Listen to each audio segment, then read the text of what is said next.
Merci de nous avoir éclairé du point de vue de l'historien sur cette nécessité de garder votre liberté de recherche, chose qu'on comprend parfaitement et d'une certaine façon assez aisément quand il s'agit de sciences dites dures.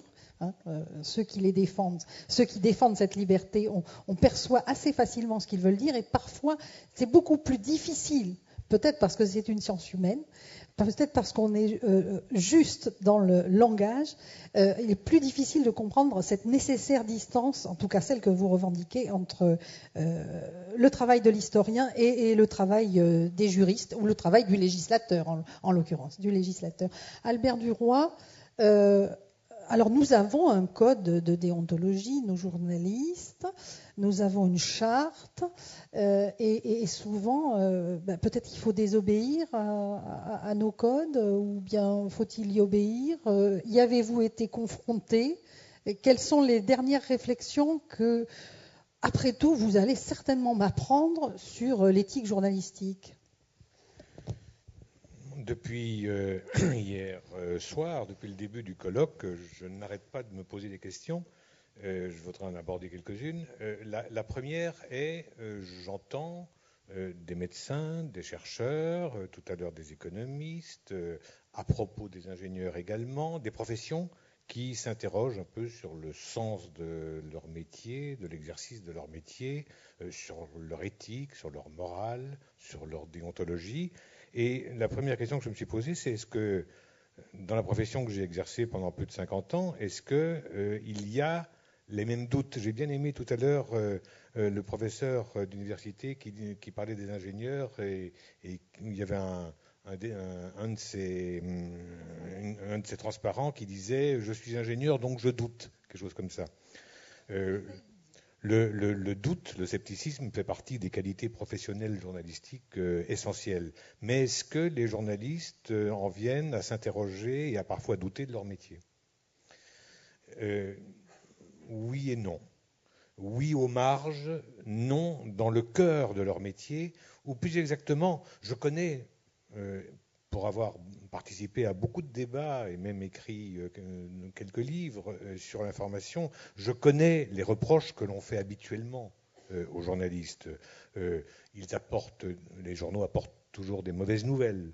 Les journaux manquent d'objectivité, les journaux violent la vie privée, les journalistes sont dans un système de connivence, notamment avec les politiques, etc. Bon, ces questions-là, peut-être reviendront-elles tout à l'heure, comme elles viennent souvent dans les questions des débats, et je suis évidemment prêt à y répondre.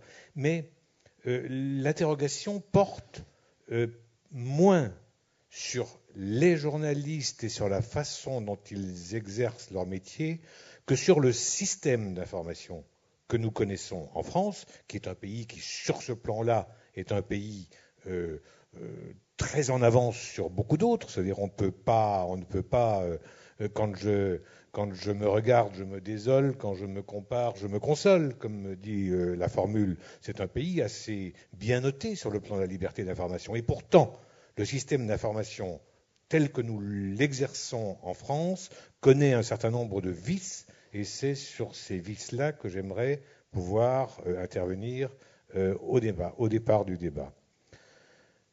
Qu'est-ce que l'éthique journalistique? Je me reconnais parfaitement dans les trois mots tirés d'une des interviews d'Axel Kahn dans le film qui a ouvert le colloque hier. L'exactitude, la vérité, l'honnêteté. J'y ajouterai simplement ce que le professeur Kayat disait tout à l'heure dans le débat de ce matin. Il n'y a pas la vérité. Il y a des éléments de vérité. Il y a peut-être même, souvent même, des vérités différentes, voire contradictoires. Le travail journalistique, c'est d'essayer de repérer, de rassembler ces éléments de vérité pour tenter d'approcher de ce qui ressemblera à la vérité la plus exacte, la plus juste, la plus honnête. Bon. Le système d'information tel qu'il fonctionne actuellement en France est un système d'information qui ne facilite pas le respect de ces principes éthiques pourtant complémentaires. Et pour répondre, Dominique, à votre question du départ, les codes de déontologie qui existent, les chartes journalistiques qui existent, celle de Munich, c'est la dernière, celle qui existait avant-guerre, mais qui ressemble beaucoup à celle de Munich, très bien, il faut évidemment, votre question c'était est-ce qu'il faut les respecter? Oui, il faut les respecter, mais elles ne règlent rien. Elles émettent un certain nombre de principes très vagues, très incontestables. Il faut s'approcher de l'exactitude, il faut respecter la vérité, il ne faut pas mentir, il ne faut pas écrire sous la pression, notamment la pression de l'argent. Très bien, tout à fait d'accord, il faut respecter ça. Mais quand on se trouve au jour le jour, à l'heure maintenant, devant un cas qui peut être un cas de conscience, eh bien, les beaux principes, souvent, ne donnent pas la bonne solution ou ne donne pas la solution auquel l'exercice du métier conduit. Je voudrais simplement, pour amorcer le débat, prendre 5 thèmes qui peuvent chacun apparaître comme des atouts pour la qualité de l'information, comme des progrès dans la diffusion de l'information, mais qui ont tous leur revers, qui représentent tous potentiellement des dangers. Premier thème, premier progrès, la rapidité dans la transmission de l'information. La rapidité, ça veut dire qu'on est plus vite informé. Très bien, bravo. Dans ma vie professionnelle, j'ai connu en presse écrite, j'ai connu l'informatisation de la fabrication des journaux.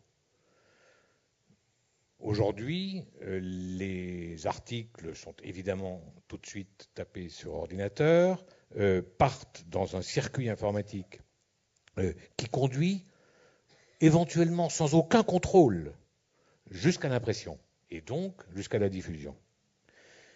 À la télévision, comme directeur de l'information d'Antenne 2 d'abord, puis de France 2 ensuite, j'ai connu le passage de la vidéo du film à la vidéo. Le film, vous savez, avec des ciseaux, on montait, on coupait, ça prenait une demi-journée pour monter ce qu'on appelle un sujet, un reportage. Et puis aujourd'hui, avec la vidéo et avec des montages électroniques, en quelques secondes, quand on est un bon monteur ou une bonne monteuse, en quelques secondes, on peut aboutir exactement au même résultat. La transmission, ce n'est pas à des gens qui ont tous un portable en poche que je vais apprendre à quel point ces dernières années, la transmission de n'importe quoi, mais notamment de l'information et des images, a gagné en rapidité d'une manière fulgurante. Ce que je constate simplement, c'est le revers, c'est que tout ce qui était consacré au temps du montage film, au temps de l'impression à partir du papier jusqu'au papier imprimé, avec les difficultés de transmission, tout ce temps gagné en rapidité est perdu en matière de réflexion, en matière de vérification, en matière d'approfondissement de l'information. Premier progrès, premier danger. Deuxième thème, qui évidemment est un atout, c'est la concurrence. C'est la concurrence qui existe depuis très longtemps en matière de presse écrite, mais qui s'est considérablement développée en matière de radio et en matière de télévision. La concurrence, c'est formidable. La concurrence, c'est le gage du respect du pluralisme. C'est même dans le travail journalistique un élément qui conduit à la performance. Il y a des concurrents, il faut faire mieux qu'eux. D'abord, très souvent, faire mieux que le concurrent, ça se résume à faire plus vite, avec le défaut que je mentionnais en ce qui concerne la rapidité. Et puis, il y a autre chose. La concurrence conduit souvent, il faut être honnête, à fausser la hiérarchisation des informations. Quand je parlais tout à l'heure de l'exactitude qui est le fondement du travail journalistique, la recherche de l'exactitude.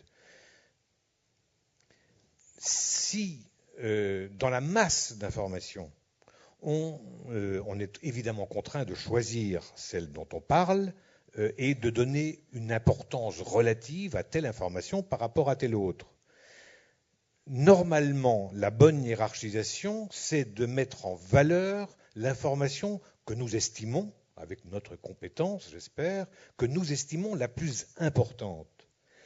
Si la plus importante n'est pas commercialement la plus attractive, c'est-à-dire si la couverture de mon news magazine de cette semaine, si la une de mon quotidien, si le premier sujet de mon journal télévisé n'est pas le plus attractif, commercialement, j'en connaîtrai tout de suite les inconvénients. On me regardera moins, on m'écoutera moins, on me lira moins, on m'achètera moins.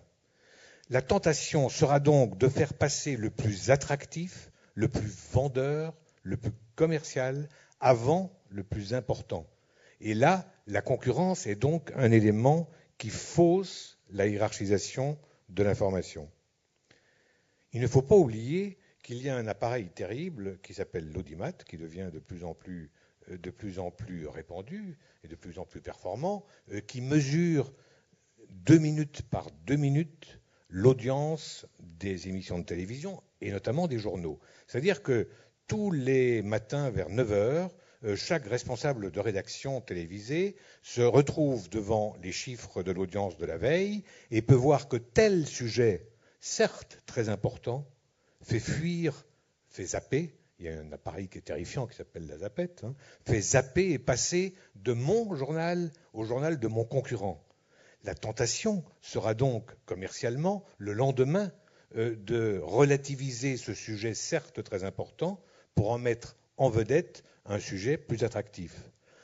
Je parle de télévision, mais le même réflexe se fait dans tous les journaux de presse écrite, quotidiennement ou hebdomadairement. Mon concurrent a mis tel titre, a utilisé tel sujet comme couverture de son news magazine, il a fait de meilleurs chiffres de vente que moi.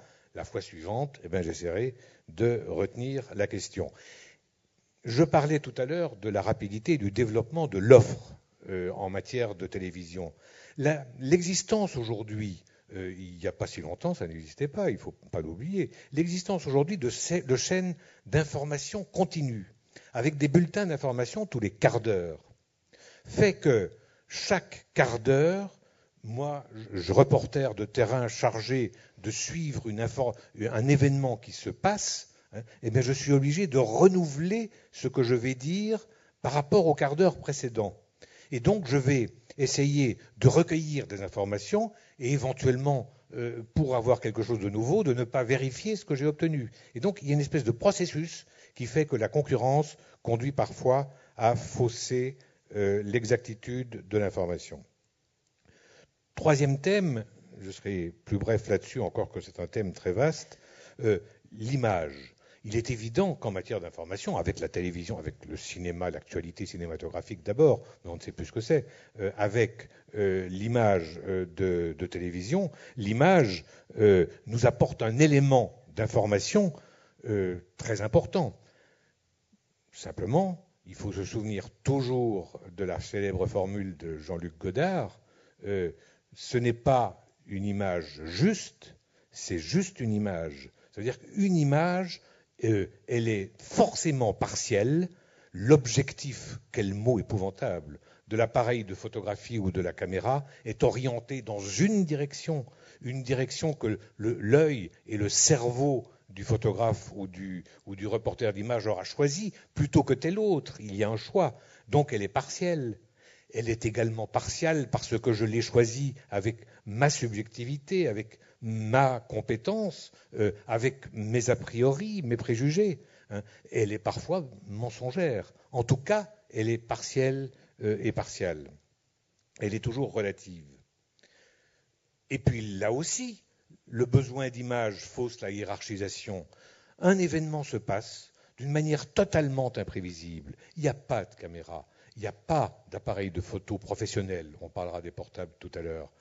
Bon, cette image, cet événement n'a pas d'image. Du coup, pour la télévision, et l'on sait que 80% des Français s'informent exclusivement ou très majoritairement par la télévision, du coup cet événement n'a pas d'existence parce qu'il n'y a pas d'image. Il est important, il n'a pas d'image, il fera une brève dans le cours du journal. Donc là aussi, le développement de l'image fausse la hiérarchisation de l'information. Ne parlons pas des techniques de numérisation des photos, où l'on peut maintenant non seulement supprimer le nez rouge, mais on peut aussi complètement fausser une photo sans que la manipulation soit perceptible. Tout le monde se souvient, tout le monde, tous ceux qui l'ont vu, du célèbre montage photographique du président Clinton, perdant son pantalon au moment de l'affaire Monica Lewinsky, etc., perdant son pantalon et se retrouvant en caleçon rose, si je me souviens bien, les genoux à l'air. C'est évidemment une photo qui n'existe pas dans la réalité. Et pourtant, sa réalité, plus exactement, son irréalité n'était pas perceptible techniquement. Un mot quand même sur ce débat qui est né au mois d'avril 1998. Ce jour-là, Paris Match publie en couverture une photo de la princesse Caroline de Monaco. Évidemment, je pense que tout le monde dans la salle a en souvenir le fait qu'à cette date-là, avril 1998, l'idylle entre Caroline de Monaco et Ernst-Auguste de Hanovre n'est pas publique. Paris Match publie en couverture une photo où Caroline de Monaco et Ernst-Auguste de Hanovre sont côte à côte et le regard qu'ils échangent laisse peu de doute sur les sentiments qu'ils éprouvent. Dès le lendemain, cette photo est dénoncée par l'agence qui a vendu la photo à Paris Match comme un montage. Et la vraie photo est publiée. Il y a un personnage, j'ai oublié lequel, qui se trouve dans la réalité entre Caroline et Ernst-Auguste de Hanovre. Paris Match, dans le numéro suivant, prend l'engagement de ne plus jamais truquer les photos.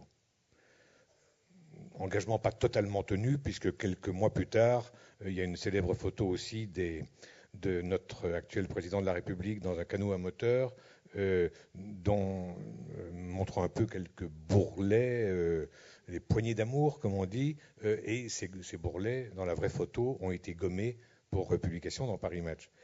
Mais l'histoire de Caroline de Monaco ne se termine pas comme ça. Paris Match prend l'engagement de ne plus manipuler les photos, mais en même temps, le directeur actuel de Paris Match, Roger Théron, le directeur de l'époque, il est mort aujourd'hui, le directeur de l'époque fait un article pour justifier le montage de la photo en disant oui, il y a manipulation, mais par notre manipulation, nous avons recréé une réalité. Et c'est vrai, Ernst-Auguste de Hanovre et Caroline de Monaco, quelques mois plus tard, se mariaient avec la suite qu'on connaît. Bon. Donc, débat éthique fondamental. Quatrième point, et là, je n'insiste pas, je passe très vite dessus, c'est le développement formidable de ce qu'on appelle la communication, la com. Maintenant, quand j'ai commencé dans mon métier, fort longtemps, les entreprises ne savaient pas ce que c'était que de communiquer. Le journalisme économique, d'ailleurs, était très très peu développé. Les services de communication des entreprises ont aujourd'hui plus de moyens, plus de personnes, plus de savoir-faire souvent que les rédactions. Et c'est un peu la même chose dans le monde politique. Pourtant, la communication, pour l'information, c'est quelque chose qui utilise les mêmes techniques que l'information, mais qui est profondément antinomique de l'information. Un journaliste devant une communication doit systématiquement pratiquer le scepticisme, doit systématiquement la mettre en examen, hein, et pour la confirmer, la démentir, la compléter, etc. Donc il y a une antinomie fondamentale entre la communication et l'information. Que les moyens de communication soient plus importants aujourd'hui que les moyens d'information est un vrai problème de notre système d'information. Enfin, il y a le 5e point qui est l'apparition d'Internet. Internet est une révolution dont on n'a pas fini de noter les effets, qui est probablement aussi importante que l'invention de l'imprimerie, voire davantage. Il est évident que les possibilités laissées à Internet, permises par Internet, multiplient par 100, par 1000 tous les défauts, tous les dangers que je viens de citer et qui s'exerçaient sur des modes traditionnels d'information. Évidemment, sur Internet, rien n'est contrôlable. Évidemment, sur Internet, seule la perspicacité, l'intelligence, l'exigence de celui qui consulte Internet peut servir de garde-fou à n'importe quoi. La règle fondamentale, me semble-t-il, c'est de ne jamais faire confiance à Internet si l'on ne connaît pas la source de l'information et si l'on ne fait pas confiance à cette source. Là, cela demande un engagement, un effort citoyen pour dominer les dangers potentiels d'Internet. La même conclusion, d'ailleurs, pourrait être faite pour les moyens traditionnels d'information. On a l'information qu'on veut, on a l'information qu'on achète, qu'on regarde, qu'on écoute, qu'on cherche sur Internet. On a une information qu'on mérite. C'est la responsabilité du citoyen dans sa bonne information. Alors je veux bien qu'il y ait une large responsabilité des moyens d'information et des journalistes. Il y a aussi dans la bonne information la responsabilité des citoyens.